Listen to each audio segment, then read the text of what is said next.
एक बार राजा विक्रमादित्य की इच्छा योग साधने की हुई। अपना राजपाट अपने छोटे भाई भर्तृहरि को सौंपकर वह अंग में भभूत लगाकर जंगल में चले गए। उसी वन में एक ब्राह्मण वर्षों से कठोर तपस्या कर रहा था। उसकी घोर साधना से प्रसन्न होकर देवताओं ने उसे एक दिव्य फल प्रदान किया और कहा, जो इस फल को खाएगा वह अमर हो जाएगा। ब्राह्मण इस अलौकिक फल को लेकर अपने आश्रम लौटा और उसे अपनी ब्राह्मणी को दे दिया। ब्राह्मणी ने स्वार्थवश सोचा कि इस फल का लाभ उठाकर धन अर्जित किया जाए। उसने अपने पति से कहा, इसे राजा को दे आओ और बदले में कुछ धन प्राप्त करो। ब्राह्मण राजा के दरबार में पहुंचा और फल राजा को अर्पित कर दिया। राजा को यह फल अत्यंत प्रिय लगा और उसने इसे अपनी प्राण प्रिय रानी को भेंट कर दिया। किंतु रानी की गुप्त मित्रता नगर के कोतवाल से थी और उसने यह फल कोतवाल को दे दिया। कोतवाल, जो कि एक वेश्या के पास जाया करता था, उसने यह दिव्य फल उस वेश्या को भेंट कर दिया। जब वह फल वेश्या के पास पहुंचा तो उसने विचार किया, यदि मैं अमर हो जाऊंगी तो निरंतर पाप करती रहूंगी। इससे अच्छा है कि इस फल को उस राजा को लौटा दूं जो इस संसार के हित में कार्य करता है। अतः वह दरबार में पहुंची और फल राजा को दे दिया। राजा ने जब पुनः वही फल देखा तो उसे गहरा आश्चर्य हुआ। उसने गुप्त रूप से इस फल की यात्रा का पता लगाया और जब सच्चाई सामने आई तो वह अत्यंत आहत हुआ। उसे संसार की असारता का अनुभव हुआ और उसे सब कुछ व्यर्थ लगने लगा। राजा ने बिना किसी को बताए अपना राजपाट छोड़ दिया और गुप्त रूप से वन की ओर प्रस्थान किया। इंद्रदेव को जब यह ज्ञात हुआ तो उन्होंने राज्य की सुरक्षा हेतु एक देवता को भेज दिया जो विक्रमादित्य के स्थान पर शासन करने लगा। दूसरी ओर विक्रमादित्य ने अपनी योग साधना पूर्ण की और जब वे वापस लौटे तो उन्हें उस देवता ने रोक लिया। राजा ने जब उससे कारण पूछा तो उसने समस्त घटनाओं का वर्णन किया। राजा ने अपना परिचय दिया परंतु देवता ने उन्हें पहचानने से इनकार कर दिया और चुनौती दी, यदि तुम ही वास्तविक विक्रमादित्य हो तो पहले मुझसे युद्ध करो। दोनों के मध्य भीषण युद्ध हुआ। राजा की वीरता और युद्ध कला ने देवता को परास्त कर दिया। हार मानते हुए देवता बोला, राजन, मुझे जीवन दान दीजिए, मैं बदले में आपकी रक्षा करूंगा। राजा ने कारण पूछा तो देवता बोला, नगर में एक तेली और एक कुम्हार तुम्हारे प्राण लेना चाहते हैं। तेली पाताल में राज्य करता है और कुम्हार जंगल में एक योगी बनकर तपस्या कर रहा है। वे दोनों तुम्हें मारकर तीनों लोगों पर शासन करना चाहते हैं। कुम्हार ने अपनी मायावी शक्ति से तेली को वश में कर लिया है। वह अब सिरस के वृक्ष पर रहता है। एक दिन वह तुम्हें छल पूर्वक बुलाएगा और देवी को दंडवत करने के लिए कहेगा।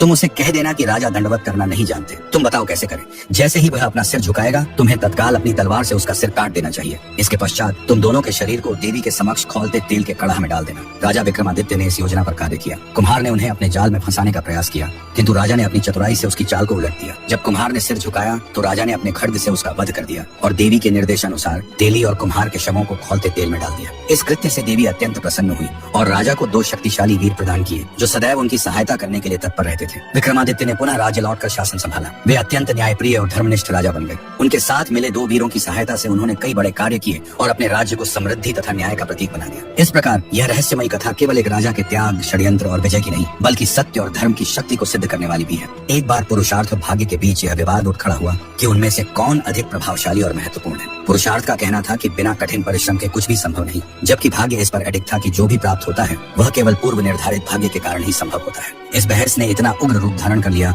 कि दोनों को देवराज इंद्र के समक्ष न्याय के लिए उपस्थित होना पड़ा।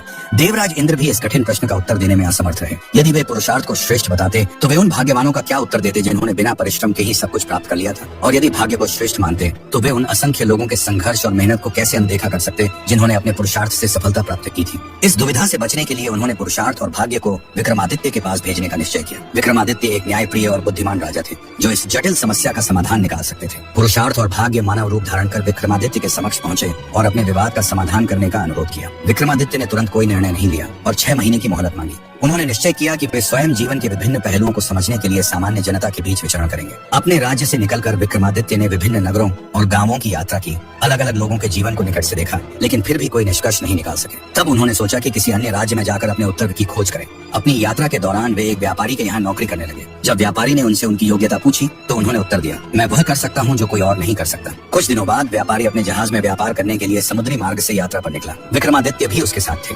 अचानक समुद्र में एक भयानक तूफान आ गया। जहाज में सवार सभी लोगों में भय की लहर दौड़ गई। किसी प्रकार जहाज एक टापू के किनारे आकर रुका। जब तूफान शांत हुआ तो लोगों ने जहाज के लंगर को उठाने का प्रयास किया, लेकिन कोई भी उसे हिला नहीं सका। अब व्यापारी को विक्रमादित्य के कथन की याद आई। उसने उनसे लंगर उठाने को कहा। विक्रमादित्य ने सहजता से लंगर उठा लिया, लेकिन जैसे ही लंगर उठा जहाज इतनी तीव्र गति से आगे बढ़ा कि विक्रमादित्य टापू पर ही रह गए। अब विक्रमादित्य को समझ नहीं आया कि क्या करें। वे टापू पर घूमने लगे और वहाँ के नगर के द्वार पर एक पट्टिका देखी जिस पर लिखा था कि वहाँ की राजकुमारी का विवाह उसी व्यक्ति से होगा जो नियति द्वारा चयनित होगा। वे महल तक पहुँचे और जब राजकुमारी को उनके बारे में पता चला तो वह प्रसन्न हुई और उनसे विवाह कर लिया। कुछ समय तक वहाँ रहने के बाद विक्रमादित्य ने अपने राज्य लौटने का निश्चय किया। उन्होंने अपने कुछ सेवकों को साथ लिया और प्रस्थान किया। मार्ग में एक सन्यासी से उनकी भेंट हुई। सन्यासी ने उन्हें 2 अद्भुत वस्तुएं प्रदान की, एक माला और एक छड़ी। माला की विशेषता थी कि इसे पहनने वाला अदृश्य होकर सब कुछ देख सकता था और इसके गले में रहने से उसका हर कार्य सिद्ध हो जाता था। छड़ी की विशेषता थी कि इसके स्वामी को सोने से से पहले जो भी आभूषण चाहिए होता वह मिल जाता। विक्रमादित्य ने सन्यासी को धन्यवाद दिया और अपने राज्य की ओर बढ़े। रास्ते में वे एक उद्यान में ठहरे और अपने सेवकों को अपने राज्य लौटने का निर्देश दिया। वहीं उनकी भेंट एक ब्राह्मण और एक भाट से हुई,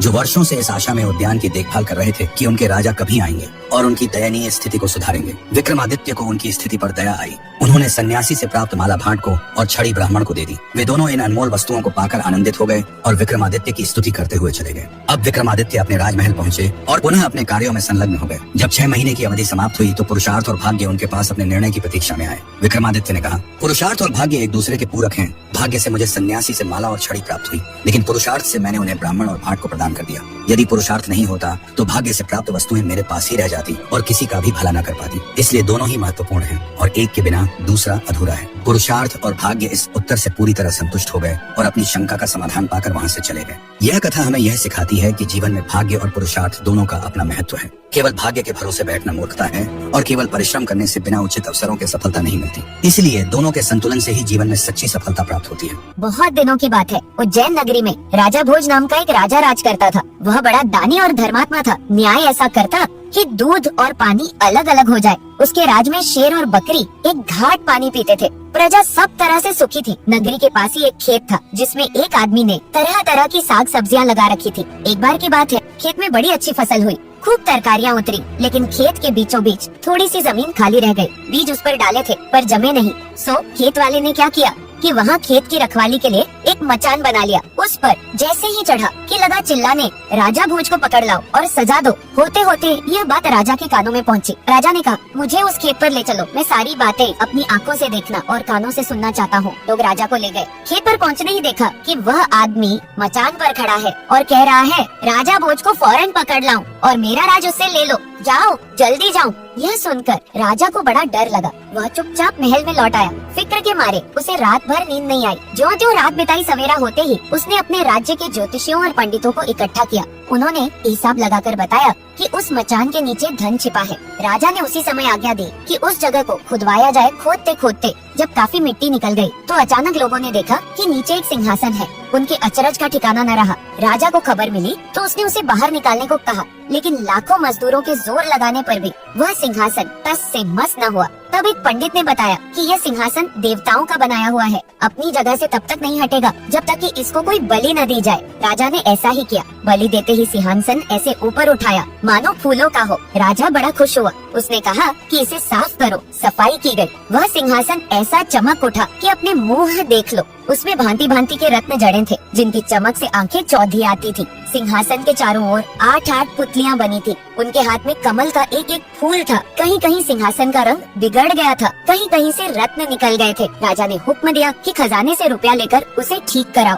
सिंहासन को ठीक होने में 5 महीने लगे। अब सिंहासन ऐसा हो गया था कि जो भी देखता ही रह जाता। पुतलियां ऐसी लगती मानो अभी बोल उठेंगी। राजा ने पंडितों को बुलाया और कहा, तुम कोई अच्छा मुहूर्त निकालो, उसी दिन मैं इस सिंहासन पर बैठूंगा। एक दिन तय किया गया। दूर दूर तक लोगों को निमंत्रण भेजे गए। तरह तरह के बाजे बजने लगे। महलों में खुशियां मनाई जाने लगी। सब लोगों के सामने राजा सिंहासन के पास जाकर खड़े हो गए। लेकिन जैसे ही उन्होंने अपना दाहिना पैर बढ़ाकर सिंहासन पर रखना चाहा कि सब की सब पुतलियां खिलखिलाकर हंस पड़ी। लोगों को बड़ा अचंभा हुआ कि ये बेजान पुतलियां कैसे हंस पड़ी। राजा ने डर के मारे अपना पैर खींच लिया और पुतलियों से बोला, ओ पुतलियों, सच सच बताओ कि तुम क्यों हंसी? पहली पुतली का नाम था रत्न मंजरी। राजा की बात सुनकर वह बोली, राजन, आप बड़े तेजस्वी हैं, धनी हैं, बलवान हैं, लेकिन घमंड करना ठीक नहीं। सुनो, जिस राजा का यह सिंहासन है उसके यहाँ तुम जैसे तो हजारों नौकर चाकर थे। यह सुनकर राजा आग बबूला हो गया। बोला, मैं अभी इस सिंहासन को तोड़कर मिट्टी में मिला दूंगा। पुतली ने शांति से कहा, महाराज, जिस दिन राजा विक्रमादित्य से हम अलग हुई उसी दिन हमारे भाग्य फूट गए। हमारे लिए सिंहासन धूल में मिल गया। राजा का गुस्सा दूर हो गया। उन्होंने कहा, पुतली रानी, तुम्हारी बात मेरी समझ में नहीं आई, साफ साफ कहो। पुतली ने कहा, अच्छा सुनो। पहली पुतली बोली, अम्बावती में एक राजा राज करता था। उसका बड़ा रौब-दाब था। वह बड़ा दानी था। उसी राज्य में धर्मसेन नाम का एक और बड़ा राजा हुआ। उसकी 4 रानियां थी। एक थी ब्राह्मण, दूसरी क्षत्रिय, तीसरी वैश्य और चौथी शूद्र ब्राह्मणी से एक पुत्र हुआ जिसका नाम ब्राह्मणीत रखा गया। क्षत्राणी से 3 बेटे हुए। एक का नाम शंख, दूसरे का नाम विक्रमादित्य और तीसरे का भर्तृहरि रखा गया। वैश्य से एक लड़का हुआ जिसका नाम चंद्र रखा गया। शूद्राणी से धनवंतारी हुए। जब वे लड़के बड़े हुए तो ब्राह्मणी का बेटा दीवान बना। बाद में वहाँ बड़े झगड़े हुए। उनसे तंग आकर वह लड़का घर से निकल पड़ा और धारापुर आया। उस लड़के ने किया क्या कि राजा को मार डाला और राज्य अपने हाथ में करके उज्जैन पहुंचा। संयोग की बात कि उज्जैन में आते ही वह मर गया। उसके मरने पर क्षत्राणी का बेटा शंख गद्दी पर बैठा। कुछ समय बाद विक्रमादित्य ने चालाकी से शंख को मरवा डाला और स्वयं गद्दी पर बैठ गया। एक दिन राजा विक्रमादित्य शिकार खेलने गया। बियावान जंगल, रास्ता सूझे नहीं, वह एक पेड़ चढ़ गया। ऊपर जाकर चारों ओर निगाह दौड़ाई तो पास ही उसे एक बहुत बड़ा शहर दिखाई दिया। अगले दिन राजा ने अपने नगर में लौटकर उसे बुलवाया। वह आया। राजा ने आदर से उसे बिठाया और शहर के बारे में पूछा तो उसने कहा, वहाँ बाहुबल नाम का राजा बहुत दिनों से राज करता है। आपके पिता गंधर्वसेन उसके दीवान थे।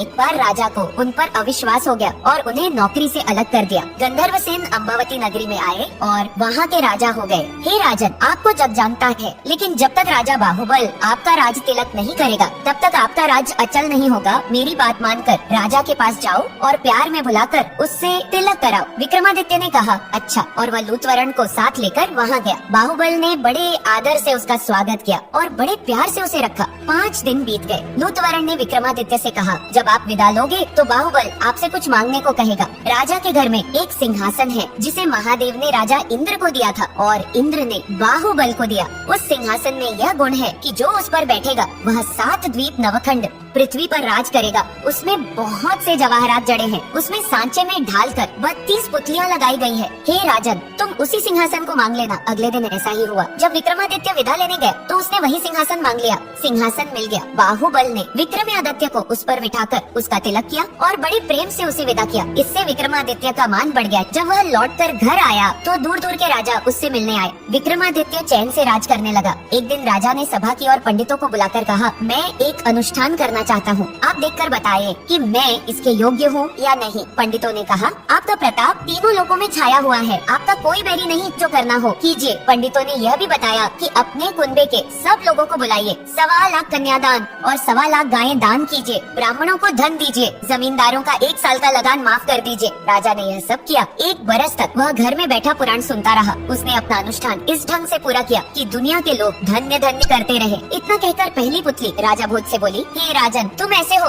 तो सिंहासन पर बैठो। पुतली की बात सुनकर राजा भोज ने अपने दीवान को बुलाकर कहा, आज का दिन तो गया, अब तैयारी करो, कल सिंहासन पर बैठेंगे। अगले दिन जैसे ही राजा ने सिंहासन पर बैठना चाहा कि दूसरी पुतली बोली, हे राजन, क्या आप में राजा विक्रमादित्य जैसा गुण है? राजा भोज ने पूछा, हे पुतलियों, मुझे जानना है कि राजा विक्रमादित्य में क्या गुण थे? उन्हें महान शासक क्यों कहा जाता है? मुझे उनके गुण और महान की कथा सुनाओ। दोस्तों, राजा भोज की इस जिज्ञासा को पुतलियों ने कैसे शांत किया, इसको जानेंगे अगले भाग में। तो अभी तक आपने हमारे चैनल को सब्सक्राइब नहीं किया है तो अभी कर लीजिए। धन्यवाद।